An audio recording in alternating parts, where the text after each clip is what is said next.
नमस्कार दोस्तों, मैं हूं विक्रम। और आज हम जो वीडियो में जो नया कॉन्सेप्ट लेके आ रहे हैं वो है कि एक बॉल जो है वो स्विंग कैसे होती है। स्विंग में क्या करने से कैसे स्विंग होती है, कब लेफ़्ट स्विंग होगी, कब राइट स्विंग होगी, स्विंग और स्पिन में क्या डिफरेंस होता है, और ये फिजिक्स के कौन से कॉन्सेप्ट के ऊपर बेस्ड है। ये सारी चीज़ें हम इस वीडियो में डिस्कस करने वाले हैं।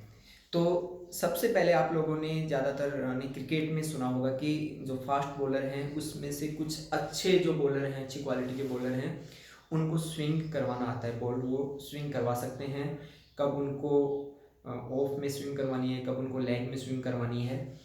तो स्विंग का अगर जिनको नहीं मतलब पता, वो सीधा सा ये समझ सकते हैं कि अगर हम किसी चीज़ को सीधा थ्रो कर रहे हैं तो वो अपने स्ट्रेट लाइन के पाथ से लेफ्ट या राइट में अगर किसी तरफ अपने आप हवा में चलते हुए वो हवा में जब वो जा रही है तो लेफ्ट या राइट में जाती है तो उसको हम स्विंग होना बोलते हैं। ये मेनली जो टेक्नोलॉजी है ये अपनी इंडिया के हिसाब से बात करें तो क्रिकेट में अच्छे से यूज़ की जाती है। बाहर इसको बेसबॉल वगैरह में भी यूज़ करते हैं, लेकिन यहाँ पे अपने पास जो पॉपुलर गेम है वो क्रिकेट है, इसलिए हम यहाँ पे सबसे ज़्यादा देखते हैं इसको।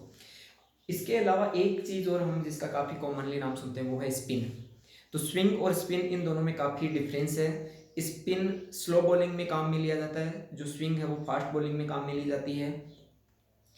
स्पिन का एक सीधा सा डिफरेंस बता दें कि जो स्पिन होती है बॉल, उसमें बॉल को घुमाया जाता है और वो टिप्पा जब खाती है तो घूमती हुई बॉल अगर वो टिप्पा खाएगी तो उसके बाद उसकी ट्रेजेक्ट्री चेंज होगी, वो लेफ्ट या राइट जैसे वो घूम रही है उसके हिसाब से जाएगी, तो उसको हम स्पिन बोलते हैं। तो पहले यहाँ पर हम स्विंग के बारे में थोड़ा सा डिस्कस करते हैं। तो स्विंग के बारे में जो मैंने एक बार पॉइंट लिखे हैं, आप ये सारे के सारे पॉइंट ढंग से देख सकते हैं, इनको नोट पे कर लेना और इनके ऊपर हम डिस्कस करेंगे। तो सबसे पहली चीज, स्विंग और स्पिन ये दोनों अलग अलग चीजें हैं, इसमें कंफ्यूज नहीं होना है आपको। क्रिकेट में फास्ट बॉलिंग में स्विंग को काम में लिया जाता है और स्पिन है उसको स्लो बॉलिंग में काम में लिया जाता है। अब सीधा सा एक सिंपल सा उदाहरण लेते हैं कि अगर कोई फास्ट बॉलर है, उसको बॉल को स्विंग करवाना है, तो सबसे पहली चीज़ कि वो जब बॉल को थ्रो करे तो बॉल एक घूमनी नहीं चाहिए, वो ऐसे लेफ्ट या राइट कहीं पे भी वो रोटेट नहीं होनी चाहिए, अदरवाइज वो बॉल स्विंग नहीं हो पाएगी। तो ये उस बॉलर की कैपेबिलिटी है कि वो बॉल को लेफ्ट या राइट, उसकी ग्रिप इतनी अच्छी होनी चाहिए कि जैसे वो बॉल को थ्रो कर रहा है बॉल वैसे की वैसे जाए। अब उसके बाद वो क्या करते हैं कि बॉल को एक तरफ से वो थोड़ा सा रफ करते हैं, एक तरफ से उसकी जो पॉलिश है वो वैसे स्मूथ जैसी है वैसी रहने देते हैं। तो जिस साइड से बॉल रफ हो जाएगी वहाँ पे उस साइड में जो हवा का उसके ऊपर जो फोर्स है वो ज़्यादा लगेगा, तो उस साइड में हम बात करें कि जो रिलेटिव वेलोसिटी है उसके बढ़ने का चांस है, तो उस डायरेक्शन में उसका जो प्रेशर डिफरेंस है वो थोड़ा सा कम होगा। तो उस डायरेक्शन में सपोज ये अपने पास, अगर यहाँ पे मैं अज्यूम करूँ कि ये कोई बॉल है इसको, तो अगर हमने इसके लेफ्ट साइड को थोड़ा सा ये कहूँ कि रफ कर दिया है, दो चीज़ें होंगी, या तो हम उसको रफ कर सकते हैं या उसको हम स्मूथ कर सकते हैं, या तो उसको खुरदरा बना दो या चिकना बना दो। तो खुरदरा अगर बना रहे हैं तो जिस साइड को हमने खुरदरा बनाया उस साइड में जो बॉल है वो स्विंग करेगी। या अगर हम रिलेटिव बात करें, किसी ऐसे मटेरियल से किसी साइड को अलग से चिकना बनाया जा रहा है तो उसके ऑपोजिट साइड में वो बॉल स्विंग करने वाली है। तो अब इसमें कहीं पे भी टिप्पा खाने से कोई अलग से घुमाव आता है, उसका स्विंग में कोई रोल नहीं रहता है। स्विंग का जो रोल है वो हवा से हवा में है, हवा में वो बॉल लेफ्ट या राइट जाएगी, उसमें स्विंग टेक्नोलॉजी का यूज हो रहा है। फिर स्पिन में तो आपको सीधा समझ में आ गया कि अगर हमें सपोज ऐसे अगर उसको घुमाएंगे, आपको दिख रहा होगा ऐसे घुमाएंगे तो बॉल फिर इस तरफ जाएगी, अगर इसको ऐसे घुमाएंगे तो बॉल इस तरफ जाएगी, उसमें टिप्पा खाने के बाद वो बॉल इधर उधर जाती है। जो स्पिन होती है उसमें बॉलर की ये कैपेबिलिटी होती है कि बॉलर बैट्समैन को पता नहीं लगने दे कि वो उसको कौन सी डायरेक्शन में घुमा रहा है। तो जो बैट्समैन है, जो बल्लेबाज है, उसको जस्ट बाउंस होने के बाद पता लगेगा कि बॉल किधर घूमने वाली है। इसीलिए कुछ लोग जैसे छुपी हुई कुछ चीज़ें काम में लेने के लिए दूसरा या गूगली ये चीज़ें काम में लेते हैं, ताकि जो बैट्समैन है वो कंफ्यूज रहे, उसको पता नहीं लगे कि बॉलर ने कौन सी डायरेक्शन में उसको स्पिन करवाने की कोशिश की है। स्विंग का जो और कुछ काफ़ी और दूसरे जो स्पोर्ट्स हैं उसमें भी काफ़ी यूज़ होता है, जैसे फुटबॉल या टेनिस।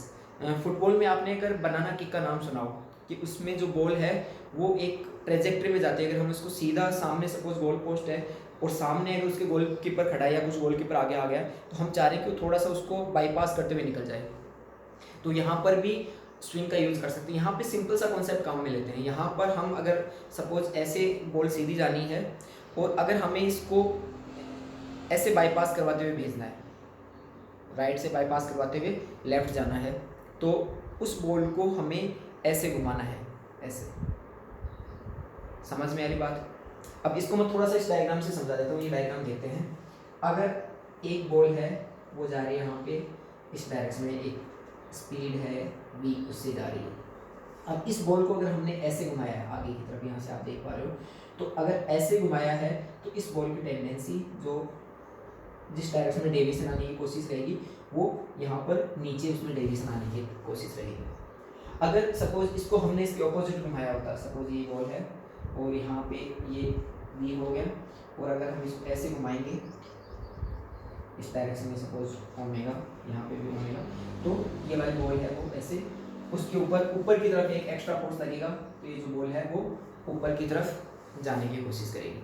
इसमें सिंपल सा बर्नौली थ्योरम का कॉन्सेप्ट है कि बर्नौली थ्योरम से अगर मैं बात करूँ, यहाँ पे मैं हवा है, यहाँ पर भी हवा है,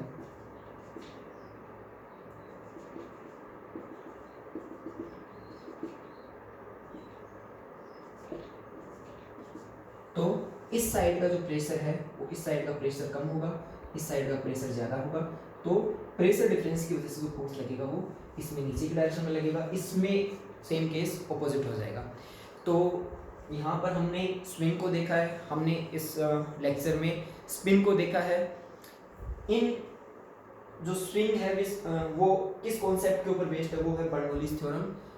बर्नौलीज थ्योरम हम फिजिक्स में पढ़ते हैं। इसमें जब फ्लूइड की बात होती है तो इस कॉन्सेप्ट का यूज़ होता है। ये जो प्लेन फ्लाई करते हैं उसमें भी बर्नौलीज थ्योरम का कॉन्सेप्ट है। तो आई थिंक आप सब लोगों को थोड़ा सा स्विंग के बारे में आइडिया लगा है। हम ज़्यादा डिटेल में नहीं गए, लेकिन थोड़ा सा आपको बेसिक आइडिया लगा है, और स्पिन के बारे में ऑलरेडी आपको थोड़ा सा आइडिया पहले से होगा।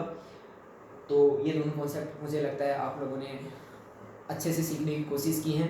आप लोग कमेंट करके इस बारे में थोड़ा सा और डिटेल में बता सकते हैं कि कैसे लगे आपको, आगे कौन से कॉन्सेप्ट के ऊपर वीडियोस की, वो भी आप लोग मुझे कमेंट करके बता सकते हैं।